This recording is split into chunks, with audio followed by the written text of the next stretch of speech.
Good morning, church. So this morning, your sermon, humbly offered, comes to you via this amazing technology of video recording and video streaming, as Blair and I are in Annapolis for the wedding of a friend of more than 30 years. So believe it or not, this is a great example for this morning's text. The fact that that I am being gathered into the midst of the church in its worship this morning in this unique way, thanks to this technology. So I assume that at this point you've just heard Elder Clerk of Session Mike Henry proclaim the word of the Lord to the church this morning. Or if it wasn't Mike, it was someone Mike delegated to that honor. So nicely done, Mike, or other person. Thanks be to God for this word from Paul's letter to the Corinthians. So Paul wrote this letter after he left Corinth, having helped to plant the church there before moving on to the next town to do the same. And he wrote to the Corinthians because he was getting these reports back to him that there was quarreling and dissension and division among the church. So he wrote to them to remind them of their Christian identity, which is, as we considered last week, a community of koinonia, connected and interconnected, belonging together, sharing all resources in common as the basis of life together. We affirmed last week that we do not gather of our volition and in accordance with our own preferences and agendas as an individual practice. We are gathered by God according to God's desires and agenda. Metaphor that Paul leans on in this letter in order to make this pastoral reminder to the Corinthians was the metaphor of the human body. So first, in this metaphor, Paul reminds the church that God gathers people into one united and interconnected body. Just as all the members of the body, though many, are one body, so it is with Christ, he writes. Being the church is not about the individual. It's about the collective. Being the church is not about being a group of differentiated believers sitting in close proximity to one another, but disconnected from each other, seeking only his or her own sense of what God is asking them to believe or to do individually, but about what these people become as they're knit together in koinonia, interconnected, each bringing their gifts, talents, resources, interpretations to be held in common, and then discerning what God is asking them to do as a community together. For in the one Spirit of God, Paul wrote, we were all baptized into the one body. Our baptism is not just an individual act, but a community act. It is not all about God using the divine stain stick on that individual for that individual's sake. It is about washing away all that might separate that individual from both God and the rest of the community. Confessing that this individual belongs to God and belongs to the collective. When we are baptized, we're no longer on team self, but we join the ranks of team God. We join in the collective and collaborative work of the body of all Christians that's been in operation since Jesus himself first called followers together in koinonia and then gave them work to do. And as we remember our baptisms, we remember Paul's affirmation. Now you are a member of the body of Christ. So second in this metaphor, Paul reminds the church that the expectation can never be that only those who are the same or similar belong together. It can never be our expectation as the church. As it is, Paul wrote, God arranges the members of the body, each and every one of them, as God chooses. And the body, as God has arranged it, does not consist only of one member or one kind of member, but all kinds of different members, each and every kind of member. Our human bodies have 9 different sections, 12 different major systems, and 78 different organs. That's a lot of parts. All of these different sections and systems and organs perform critical functions for the sake of the collective effort of the body. To speak, to eat, to move, to smile, to hug, these all take incredible cooperation of countless parts.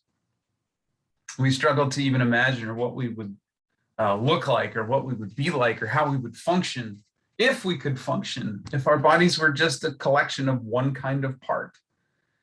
I mean, I'm about 40% cranium and 50% fur, but without the other 10% of all these other sections and systems and organs, it would be impossible to do anything as me.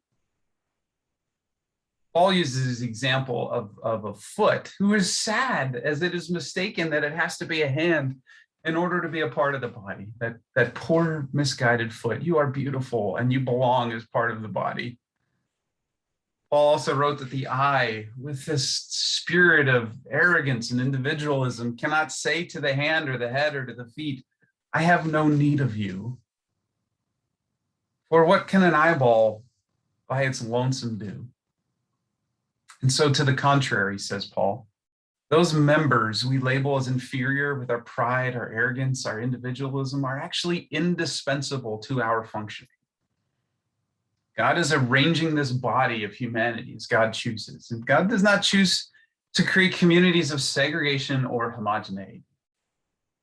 In Paul's day, this demanded Paul's assertion that we are baptized into a body that includes both Jews and Greeks, people of all races, and includes both slave and free, people of all classes.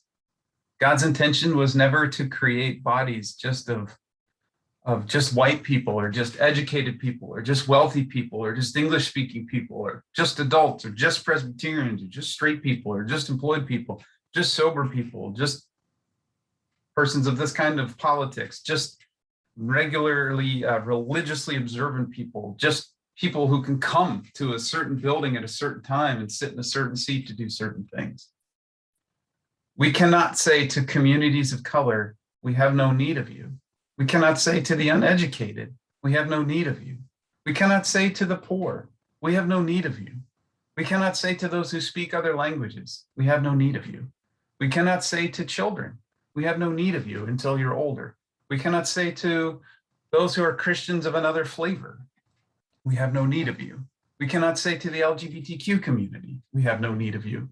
We cannot say to the unemployed, we have no need of you. We cannot say to the addicted, we have no need of you. We cannot say to the unemployed, the addicted, said that already.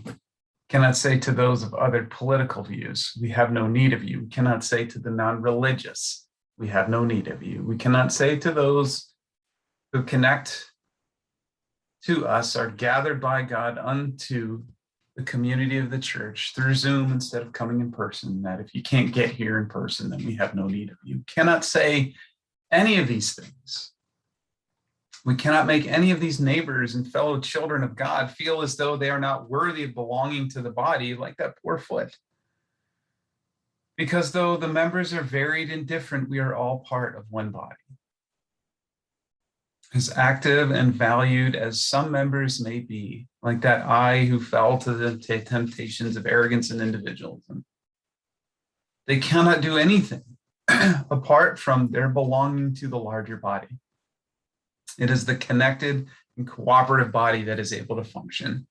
And so Paul says to the Corinthians, all these people you're tempted to label as inferior or weaker, of no use to you, they are actually indispensable. The body can only function as it's supposed to by God's design and intention if all the parts are together working in collaboration. It is God's intention and Christ's vision for this world, the heavenly kingdom of peace, coming in fullness on earth. And the people of God and the followers of Jesus then are those whose primary calling and function it is to participate in that vision, in the reconciliation of all the various members and parts back into the one connected and interconnected body. If that's true, then the church cannot function in the way it is intended by God and by Christ its head to function if it is homogeneous. or if it is either intentionally or unintentionally nurturing homogeneity with a priority on particular preferences or styles or beliefs that only apply to some and not to all, rather than nurturing a connected body by prioritizing faithfulness to the will of God and the belonging of each and every member gathered to the body by God, regardless of preference or style or belief. When the church becomes homogeneous, it becomes a club for members who are similar. And instead of functioning as God intended, as a connected, collaborative body that both incarnates God's will of peace in the community of all people and participates in larger efforts to nurture that peace among all peoples and nations in the kingdom come on earth as it is in heaven, instead, it functions only for the sake of those who are the same or similar. It becomes a gathering of fingers and toes with a sense that they choose to belong together because they are the same or similar in the ways that they look and function, and because they need and desire the same things personally. They either say directly or infer that they have no need of any other kind of member. However, all the while, they're unable to do that which the whole body could do in concert. A group of digits is not a body. It's just a group of fingers and toes that will not be able to grow into the fullness of their identity and functionality until they are joined by all the other members of the body. They only make sense as they are connected in the body. A group of people who look the same, think and speak the same, have the same kind of bank accounts, homes, education levels, life experiences, believe the same, sing the same, pray the same, who say to others because of the ways they look, speak, love, believe, or join in being gathered by God with the help of technologies, we have no need of you. That is not God's will for the church. That is the intentional avoidance of koinonia, connectedness, and peace, rather than the gathering, collaboration of the body of all members who are different from one another. God is arranging the body. We are all baptized into this body, and all people are indispensable as we seek God's will together. So third, in this metaphor, Paul reminds the church that the one united body of Christ ought to be characterized by care and not by dissension. Not unlike the churches we've known it. The Christians in Corinth all those centuries ago were cutting themselves off from one another, dividing and segregating into smaller circles of homogeneity and similarity along the lines of what they believed to be true about particular things. Even those particular things that they argued and split over are the same things that we're still arguing about and dividing over centuries later. Gender, sexuality, leadership, legalism, who truly belongs. So Paul reminded them, God has so arranged the body that there may be no dissension within the body, but the members may have the same care for one another. God's will for humanity and Jesus' design for his church is not dissension and division. God's will is not that we continue to focus so centrally on how we believe differently about certain theological concepts, ignoring the Spirit's call to confess in humility that we cannot fully know all truth as though we were God, or focus so centrally on our own desires and our own preferences for how we do or decorate things in these buildings that we have, that we divide from one another along the lines of belief and preference because we think that these are more important than what we do together in accordance with God's will. And so Paul reminds them that if they encounter another person of different looks or language or beliefs or preferences, that the Christian response is not to sever that member and act as though they're not needed, but instead to care for that person as though they belong, with the understanding that what God is intending you to accomplish can only be done together. God's design for humanity, Christ's design for his church as its head, the koinonia of all people, no divisions or segregations or antagonisms, Jews and Greeks united, servants and masters united, working collaboratively according to God's agenda and not the agenda of one or the other. All of that cannot be accomplished by any individual member or group of same or similar members that is severed and segregated away from the rest of the body. God's will of the kingdom come on earth as it is in heaven cannot exist where people are holding each other separate from one another with intentionality. God is seeking to gather and arrange all of the members of God's body of humanity together in connectedness, koinonia sharing, and the well-being of all people in true peace. God is seeking to gather and arrange all of God's people of every color, creed, race, age, orientation, class, mode of connecting to that body into one community of peace that is not characterized in any way by dissension or division, and the ways that some members intentionally differentiate and separate themselves from other members, but instead by a universal and unconditional care for all other members. The love offered to all neighbors with the love of Christ as our example and as our call. And so may God help us. May God help us to see that the goal of our spiritual, religious, and physical lives is not individual desires met, but is corporate well-being, and not the kind of exclusive and club-like well-being of some who are gathered corporately in some homogeneous way, but the unconditional and universal corporate well-being of all the varied members of the body.